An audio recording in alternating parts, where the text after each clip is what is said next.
Amazing things that were talked about there. I will now turn it over to Will Barrett of the American Lung Association, moderator for today's event. Will?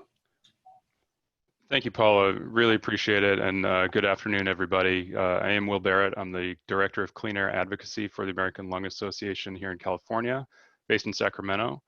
First off, I really do want to thank the UC Riverside School of Public Policy for co-sponsoring the event today, and for the wonderful partnership we've had with the school's Leverage Fellowship program that's brought so many wonderful rising advocates into our work, including Paula. So very much appreciate that.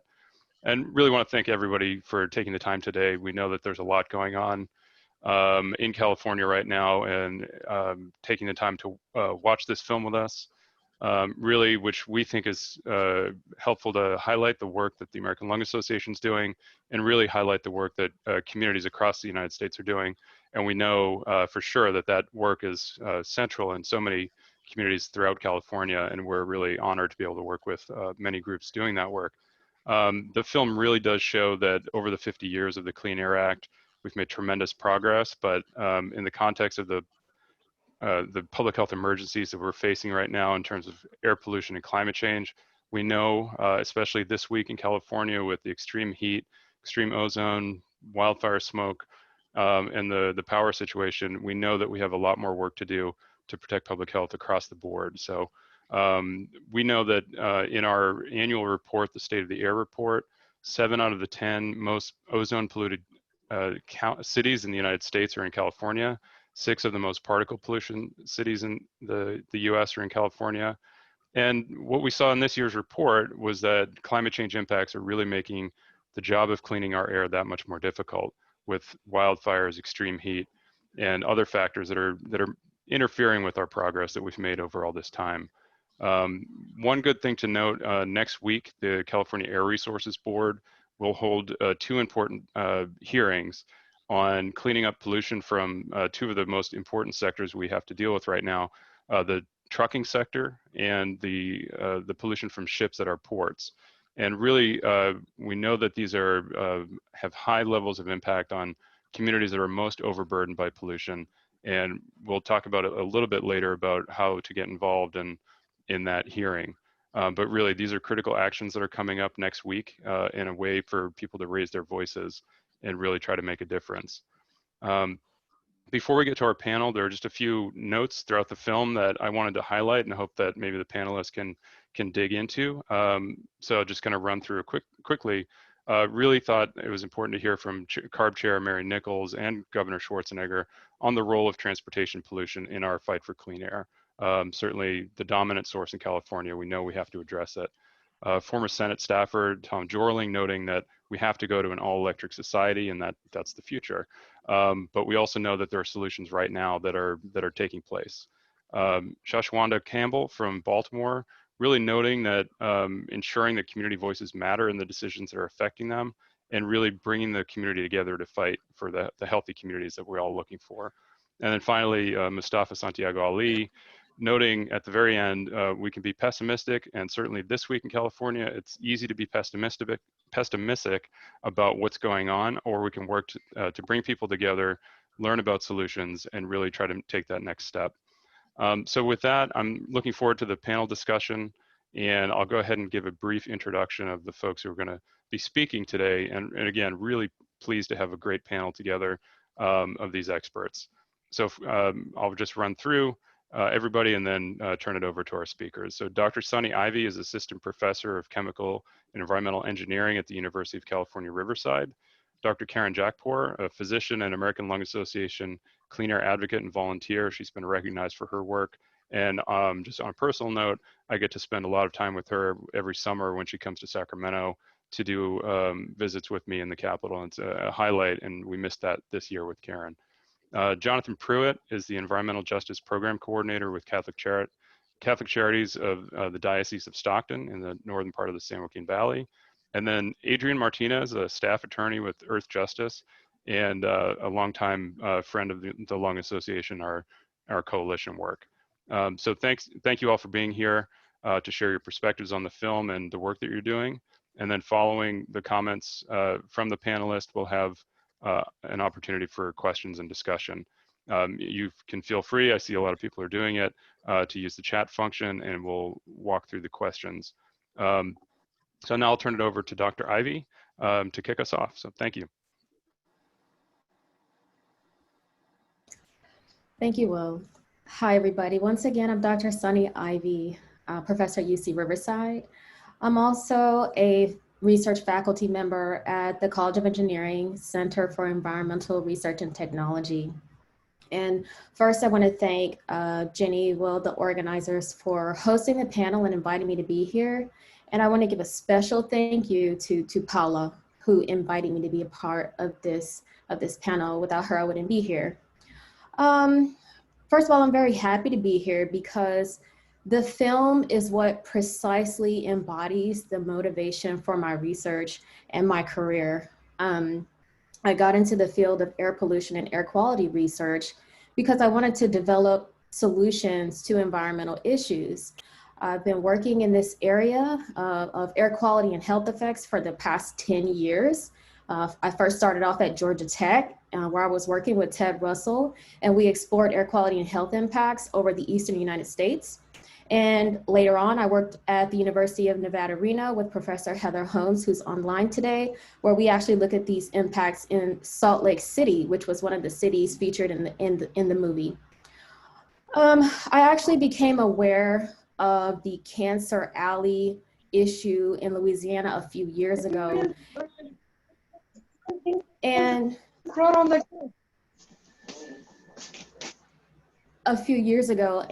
the Cancer Alley example is actually the specific example that motivated me to work on environmental justice issues and incorporate that into my research. And so on that note, I'd also like to bring up the instances of environmental justice here in the inland Southern California, including the warehouse expansion in vulnerable communities. Specifically, those communities are the West San Bernardino community impacted by the BNSF rail yard, the Bloomington community, the Eastgate community of East San Bernardino, impacted by the expansion of the cargo operations in the San Bernardino International Airport, as well as Moreno Valley that is soon to be impacted by the World Logistics Center. And I've worked with the community organizers that are actually leading the movements to protect these communities. And those organizers are Andrea Vidore, who's actually on the line today, Yasi Kavazade, Anthony Victoria, and Chela Lardios, who are strong proponents of environmental justice here in the Inland Empire. And so I'd like to take a moment to point out that these issues are multiply derived. And they're actually the product of racism in housing, in zoning, in industry, and in politics. And this is how we arrived at these environmental justice issues. I'll end my spiel on a good note is that there is technology available to offset and eliminate these emissions. And as a researcher, I'm committed to working on advancing and promoting these technologies, as well as providing the data-driven evidence for their effectiveness. I do this while also working with communities and the stakeholders to make sure that these improvements are inclusive of those community values. And with that, thank you again for having me on this panel. Thank you so much for sharing your work. It's really important to hear, and really pleased that you're able to be joining us today, and look forward to working with you and the community going forward. We'll turn it now to Dr. Jakpor to share her perspective as a physician and local resident in the Inland Empire.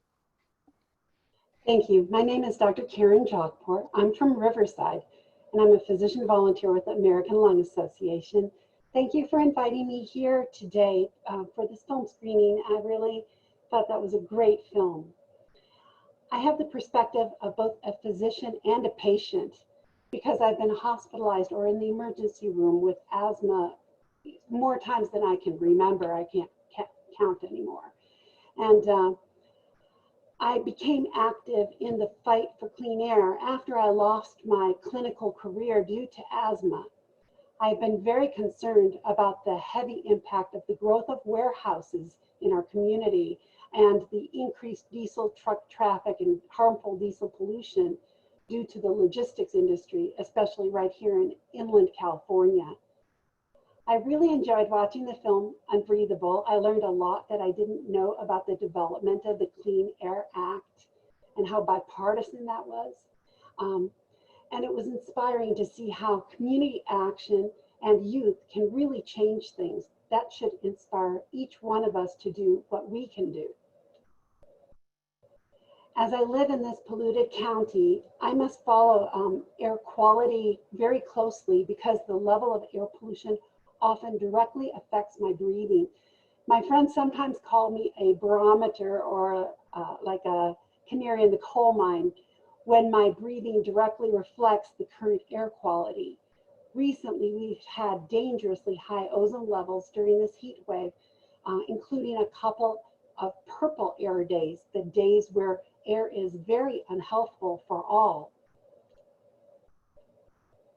I've been volunteering with the American Lung Association for many years, and I'm trying to do my part to advance strong clean air and climate policies to protect our health. I believe that by fighting for clean air, I may actually be able to help more people over a lifetime than that I could help with one-on-one care of my patients. I realize that the actions I take as an individual contribute to the efforts of many others who are working to help change legislation that can have a real impact. And the Clean Air Act made a big difference.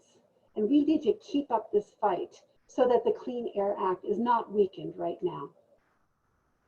Air quality and climate change are relevant to many or most areas of life. At first glance, my specialty of obstetrics and gynecology doesn't appear to relate, but it really does.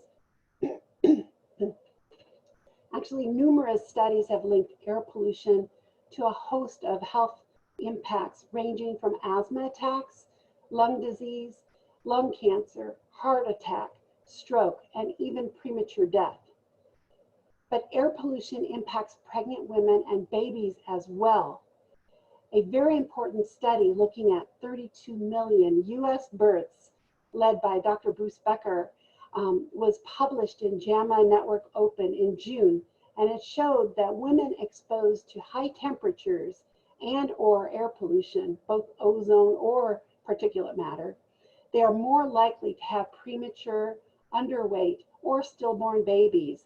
And the risks of exposure to air pollution during pregnancy were greatest among the Black or Hispanic mothers. But it is also important for us to emphasize that the risk of dying from COVID-19 also goes up when the air is more polluted. A new study from the Harvard School of Public Health showed that small increases in long-term particulate matter exposure are associated with large increases in the COVID-19 death rate.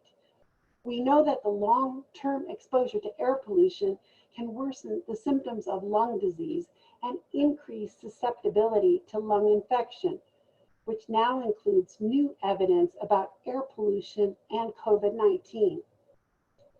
The bad news is that we live in a county with some of the highest particulate air pollution in the nation.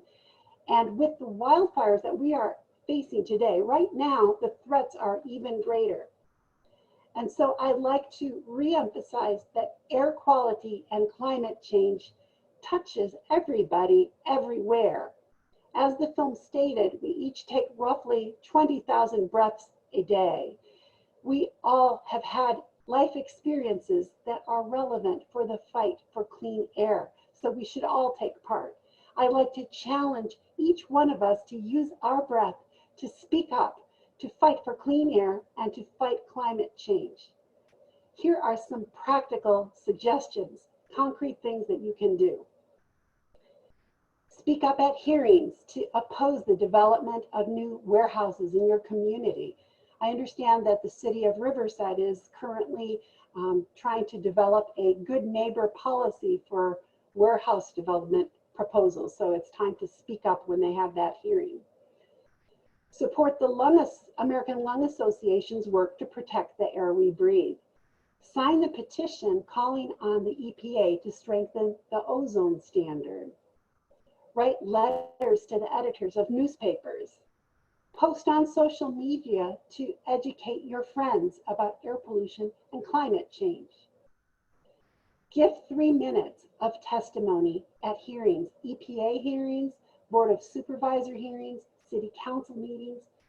At first, it might seem intimidating, but it's actually not that hard to start because you usually get only 3 minutes to speak or sometimes less. And it really feels good to do more than just sign a petition on these very important issues. And testifying at hearings now is actually easier due to the pandemic because many hearings are done through Zoom. So you can testify at EPA public hearings in Washington, D.C. by Zoom. Help us move our country to a zero-emission transportation and energy future. Thank you very much. Thank you so much, Karen.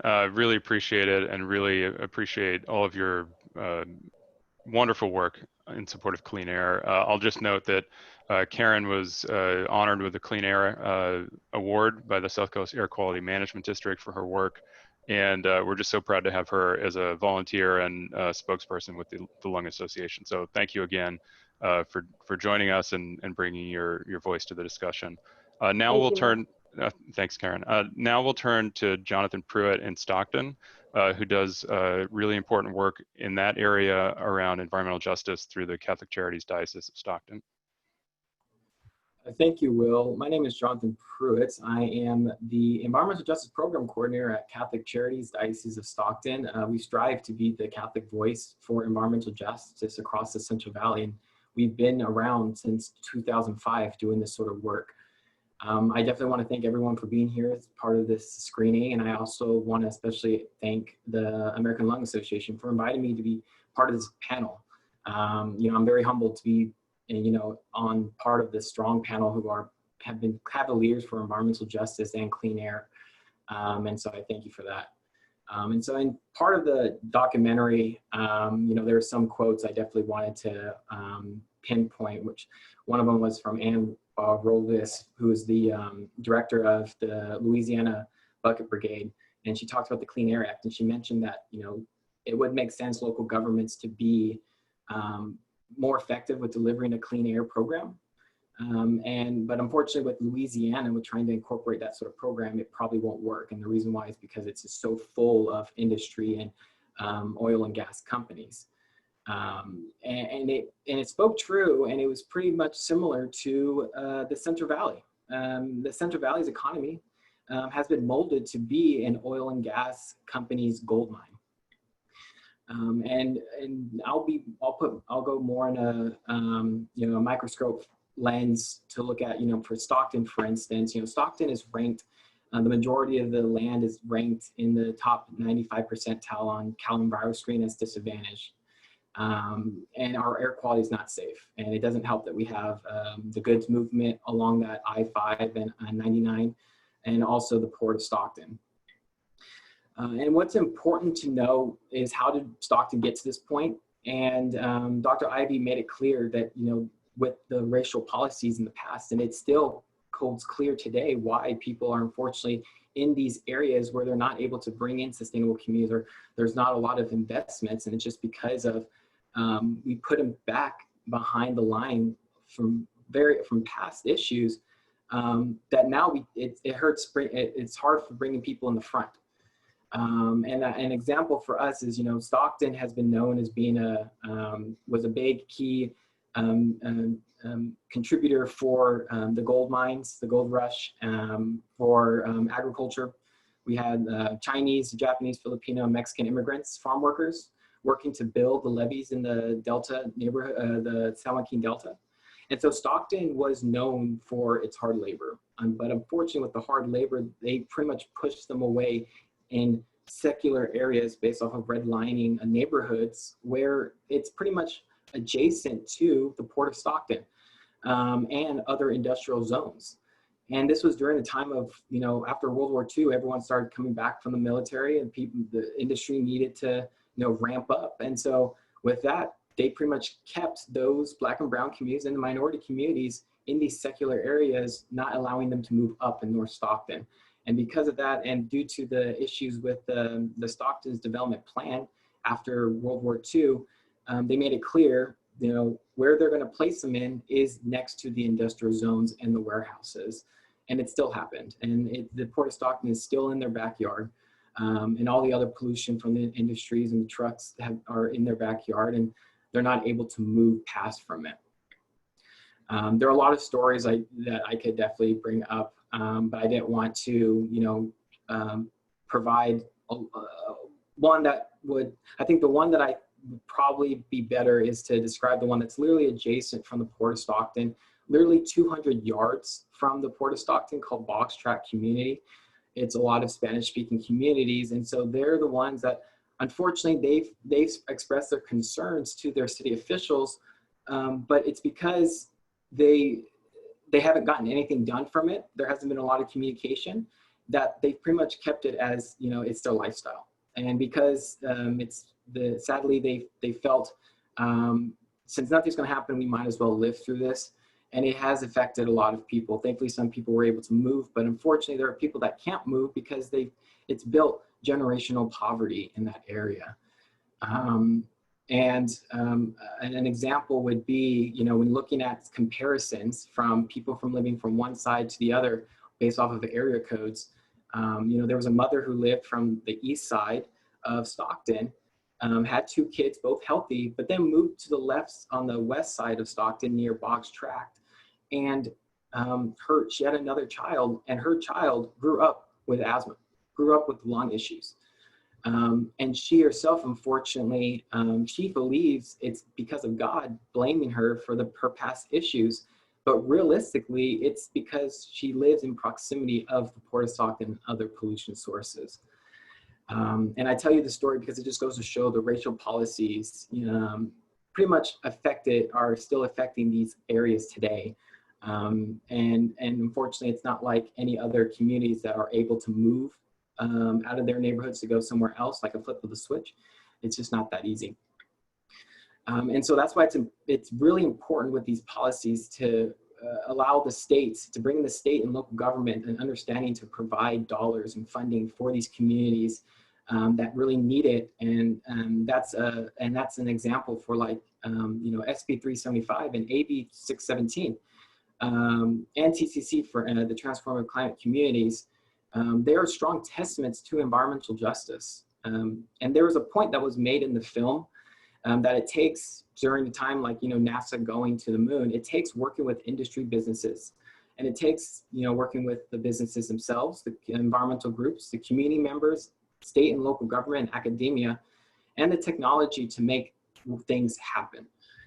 As Mustafa Santiago Ali said, it's up to technology to pretty much save us, but then we also need to take that power back to the people so they can have decision-making authority. With the AB 617 Community Air Protection Program, we're just doing that in Stockton. It allows people to have voice their concerns, but also have decision-making power. The residents are part of a steering committee that they get to decide where they would like to see change with air monitors and also a emission reduction program. And this is a first of its kind statewide project. It's now in its second round of communities, now almost going towards its third round of communities, on focusing on its efforts that includes community air monitoring and community emissions reduction programs. And then it's with this legislator that appropriated the funding to support early actions to address localized air pollution through targeted incentive funding to deploy cleaner technologies in these communities, and then as well as grants to support these communities throughout the participation of the AB 617. But most importantly, it brings greater transparency and accountability of air quality and emissions data to the residents. And then SB 375 is another law that recognizes the critical role of integrated transportation, land use, and housing decisions so that it follows the state's climate goals. And it's similar to AB 617. It brings transparency in the process, and it provides decision-making power to the residents. But with that said, there's still lots of improvement in the process from the state. And you know, there are a lot of communities right now that just don't have the capacity. There are a lot of gaps, and those communities are most impacted. Unfortunately, there aren't a lot of support or a lot of environmental justice organizations there on the ground doing that work. And so what I believe it's going to take is, you know, outside organizations to share its resources so we can get some things done. And so with that, I want to say thank you guys so much for being here, and look forward to the future discussion.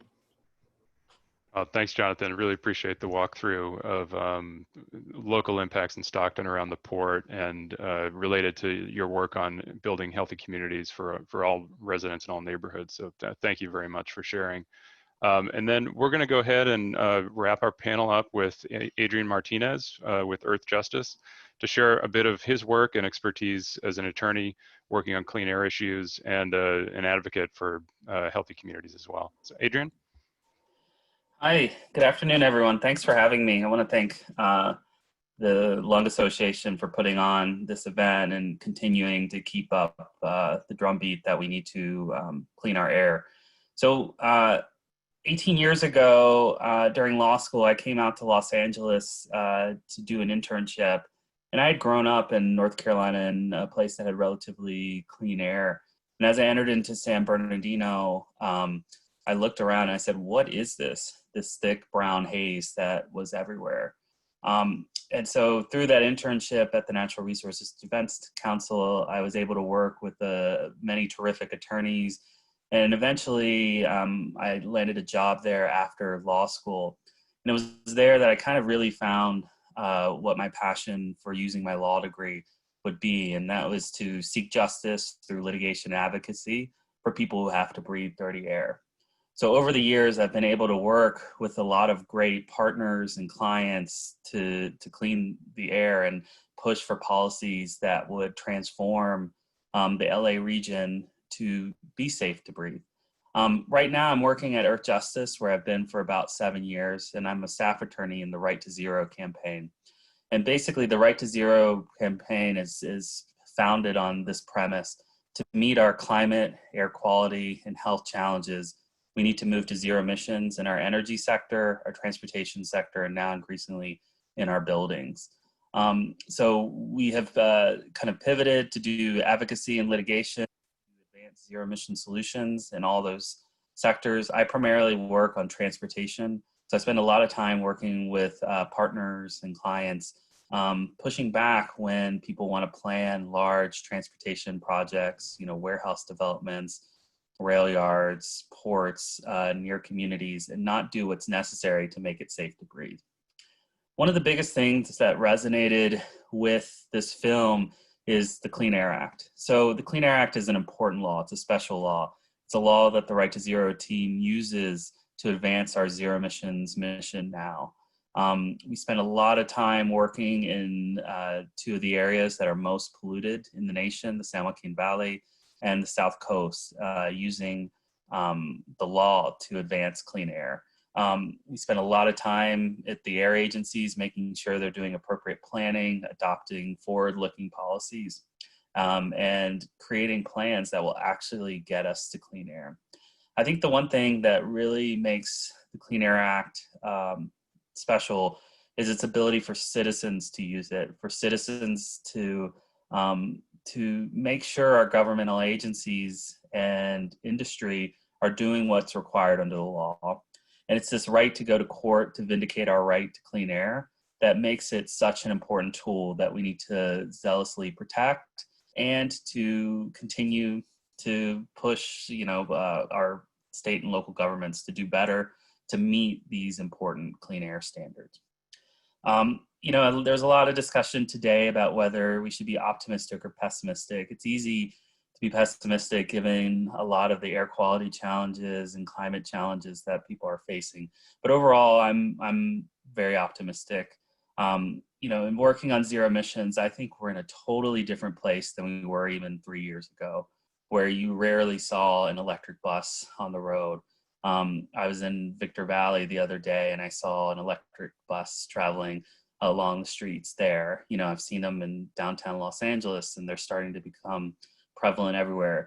I think that's going to be the same for a lot of these zero emission technologies. We're going to start to see more and more zero emission trucks and other equipment. And I think, you know, the key in my mind is a lot of people, you know, really focus on the technological challenges, and a move to a zero emissions future.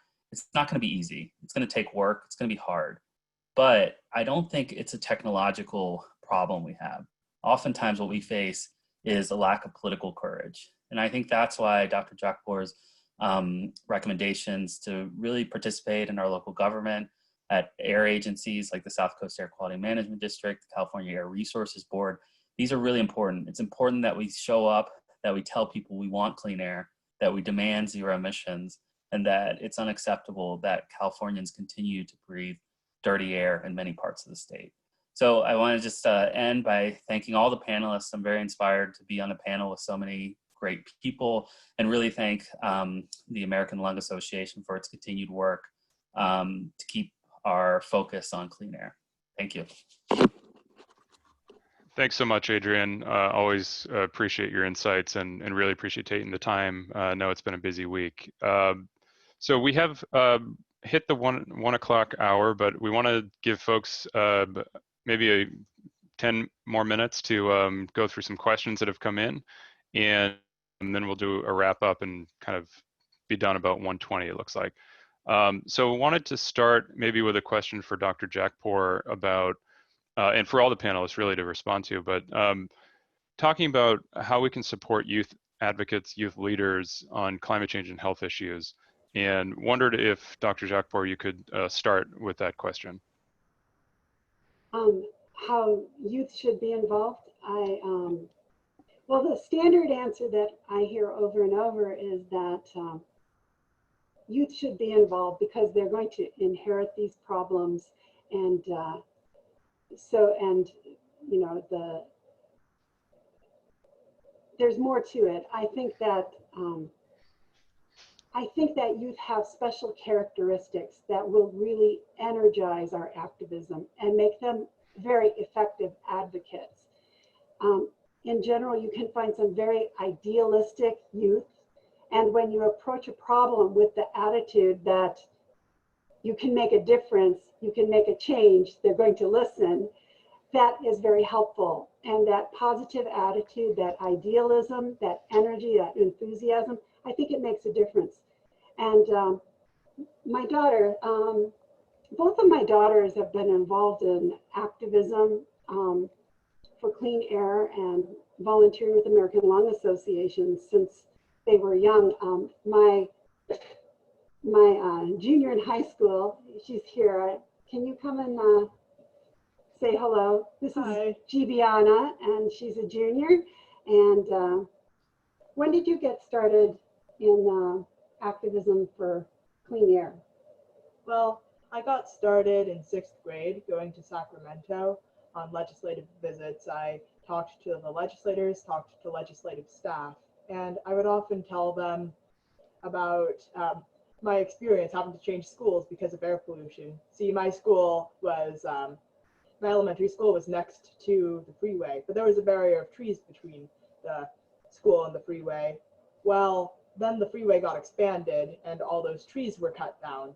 So then when my mom came to pick me up, she had an asthma attack every day. So I had to change schools, and there are other ways air pollution has affected my life. So I make sure that I tell them about, well, there's the idea that that youth will inherit these problems of climate change and air pollution, but actually we're already experiencing its effects. So we need to start acting now. Yeah, and I think watching the reactions of the senators and assembly people at the state level and their staff people, I think that it's unexpected to see a young person come into their office. They're so used to having professional lobbyists, especially oil lobbyists. And so it's a breath of fresh air, and they perk up and they listen more. So I think we really need to involve youth in our activism. Great, thank you, Karen, and thank you, Gibiana. It's always great to see you, and look forward to your next trip to Sacramento when we can do it again. Did any of the other panelists want to talk about the ways that we can support youth advocates or in getting involved? I can do one. I think one specifically because I mean I'm 25 years old, but I really work on a lot of youth advocates across parishes and also working with high schoolers. I'm trying my best to get involved with elementary school kids, but I know a lot of them right now. A lot of the words is very technical, so I'm trying my best to get them involved in it. But I think what's important is definitely similar to what has been said, which was, allow them to get involved on policy, allow them to speak on certain issues and provide testimony to city council. Start small, start at city council. And then from there, they're going to get motivated. And then they're going to start to see like, how can we quickly get this word out there? And they're going to start to utilize social media. And as long as you give them the priority of, stating what they would want to have or what they would want to say in social media, or allow them to have the choice to do it for themselves or create some sort of, watchdog, youth watchdog sort of thing, that will get people more involved. And then next, connect them with nonprofits, and then connect them with academia, like other universities that would like to get involved in this. We've been able to work with Santa Clara University, and then also working with other high schoolers and tying in the work that they would like to do. And we've done it in Modesto, and we're starting to do it actually in the northern parts of the Central Valley.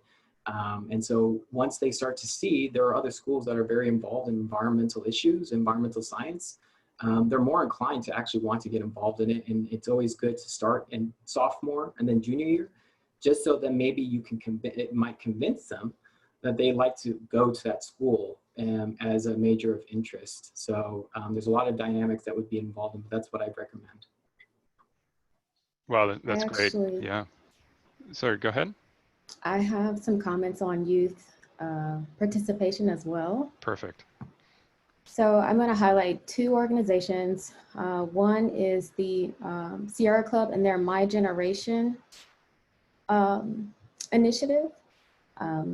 Yossi Kabazade is a part of the My Generation campaign, and that is a campaign that engages the youth in issues related to air quality and climate justice.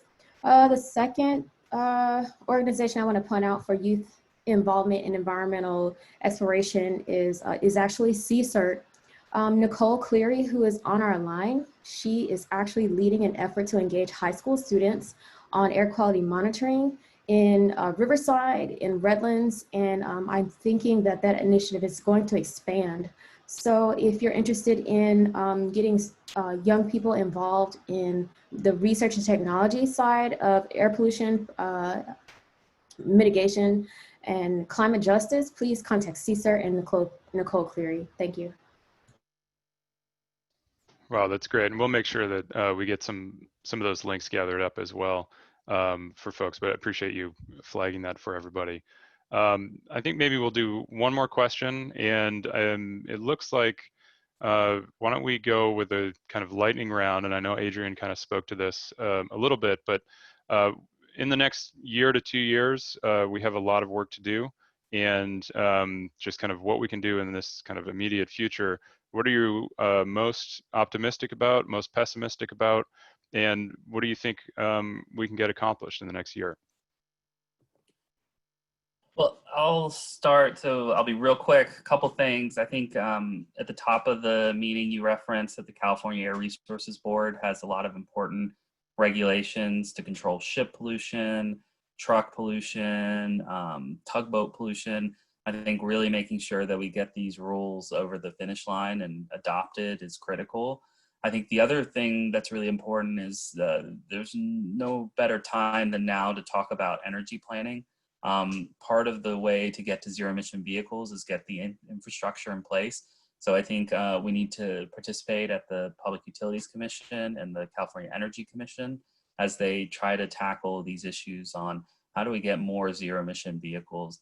And then finally, I think there's a lot of important work at the South Coast Air Quality Management District. The agency has promised a warehouse rule, which will require cleaner technologies at the millions upon millions of square feet of warehousing in the South Coast Air Basin. It's really important that we get a strong rule passed at that agency as soon as possible. Great, thanks, Adrian. And just to tag onto that, I want to say thank you to Joe Liu from the Coalition for Clean Air and also a member of the California Transportation Commission. He's been very active in the chat and just posted information down there about the Air Resources Board hearing, and we'll make that available in follow-up, but wanted to flag that for folks as well, that Joe's been offering a lot of great resources in the discussion and was the first one to call everyone into signing the petition for stronger standards. So thank you very much, Joe, for being there. Any other panelists wanted to say anything, please jump in, and then we'll wrap it up after that. Or any closing thoughts too, as we're getting close to the end.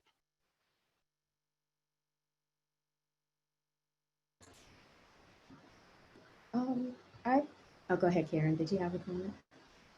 You can go ahead. Okay, I was just going to say I'm most optimistic about the advanced clean truck rule that just recently moved through CARB, which will move us closer to what we desperately need, and that is a major upheaval of goods movement and the vehicles that move those goods throughout California. So this is going to take more of an investment in the infrastructure that will allow an investment in fossil fuel trucks on our roadways. Great, thank you very much. Certainly the ACT rule is incredibly important and one that we've, a lot of the folks on the line spent a lot of years working on to get over the finish line in a strong and health protective way. So I really appreciate you flagging that for everybody. Karen, did you want to jump in? Yeah, actually, I agree with Dr. Ivey and with Adrian. I was going to mention the clean truck rule also. And I just had a final comment that I just wish that in this nation we move past making health and environment partisan issues. And we saw in the movie how it was so bipartisan, the effort. It was, you know, the way it should be, and I want us to get back to that. Great, thanks so much. And yeah, I think clearly, as you say in the film, everybody has to come together on it. And I know Governor Schwarzenegger is, very frequently will say the air does not care whether, air pollution does not care whether you're right wing, left wing, air pollution is air pollution, and we all have to get together to solve it. Jonathan, did you have any final thoughts you wanted to add before we wrap up? Yeah, I don't know if it's pessimistic or optimistic. I think mine is more, hopefully we could find ways on a secondary or another alternative funding source from cap and trade. I find cap and trade to be, it's just pretty much a payment system for businesses and industry to pollute. And it's not sustainable. I think there needs to be another funding source where we can provide those dollars for communities that really need it. Because at the end of the day, it's just their industries are going to pollute, so it might as well. And the thing is, if the increase of industry that are coming in, it's just going to, unfortunately, it's going to cause a huge issue. And then all these dollars, all of a sudden, it's just going to get so convoluted, and it's not going to go to the actual communities that really do need it.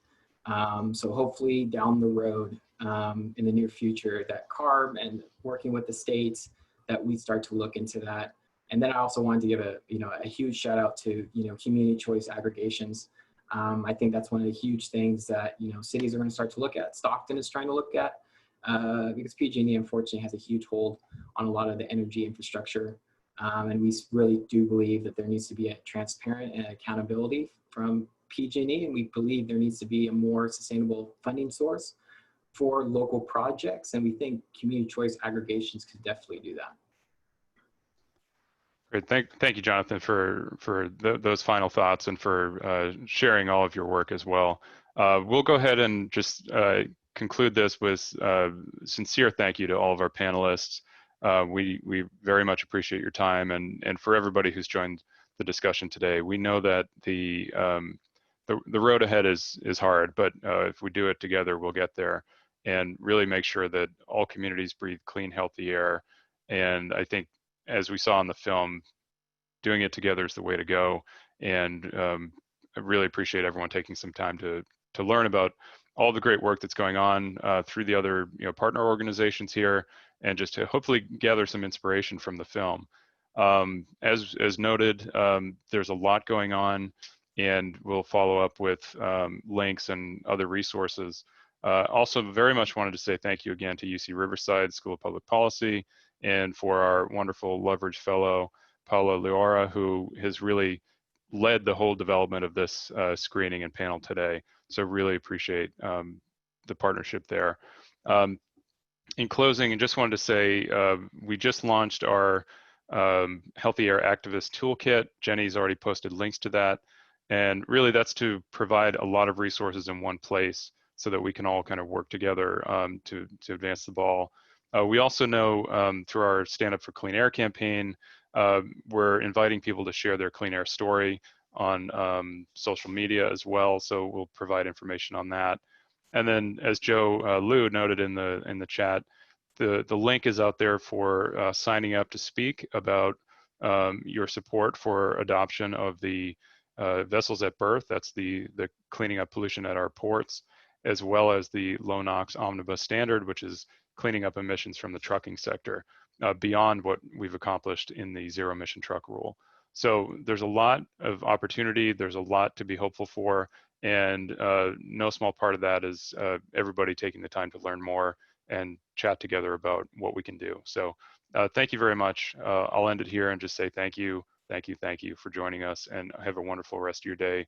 Stay cool, stay healthy, and avoid the smoke. Thank you so much.